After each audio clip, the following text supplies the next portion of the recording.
Hi there, and thanks for joining me for this week's edition of your Wheel and Anchor weekly newsletter. Coming to you this week from the shore of Lake Constance here in Bregenz, Austria. Beautiful part of the country, place I used to call home. One of the reasons I stopped here before heading back to Canada next week is because of wellness. And wellness is a topic that is a little bit new or unfamiliar to a lot of us in Canada.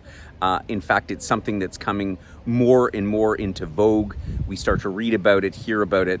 We hear of people that have gone to wellness spas, wellness retreats, or travel to other parts of the world for wellness.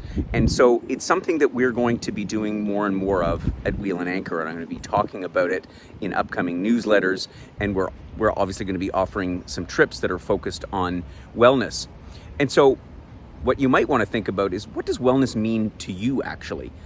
For me, wellness is a little bit about a feeling of well-being, a connection between mind, body, and soul.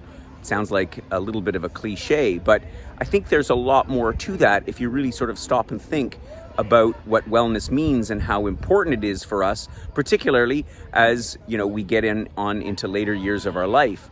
The degree to which we can focus a little bit on our wellness, focus on our health, is the degree to which we can really enjoy later parts of our life, which I think for me is a good reason to invest in our wellness. And I certainly spend a lot of time investigating and attending various wellness regimes as I travel to different parts of the world, and also to find things that I think are unique and interesting for our members.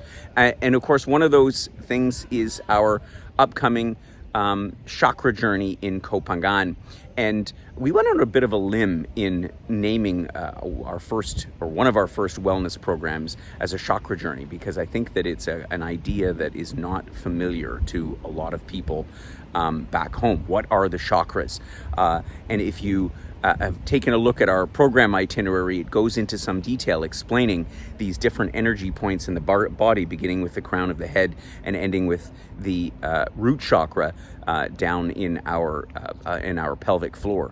And so I'm not going to go into that in detail on this newsletter, but I mention it because if you are thinking about, or if you've ever thought about, or maybe you've never thought about, but you want to take a minute and think about, what would it mean to do a trip that focuses on wellness? I look at it as like a double whammy, because you get to go to a beautiful part of the world and enjoy all of the things that go along with that, the culture, the traditions, the food, and so on. But you also get to focus a little bit on yourself. And that's kind of the theme behind our Kopangan chakra journey that takes place in the end of January, beginning of February, where we're going to spend 2 successive weeks with some amazing facilitators that is going to take us into our own bodies, using these chakras as a kind of a points of focus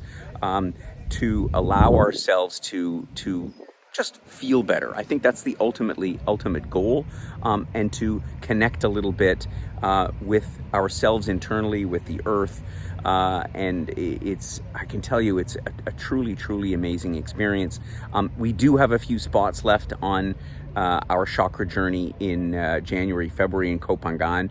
It will be the first of more programs to come. In fact, I'm working here in Austria on a hiking and wellness program for next summer that will go to some beautiful alpine spa resorts and allow us a chance as well to have a bit of a different approach, a European approach as well to wellness.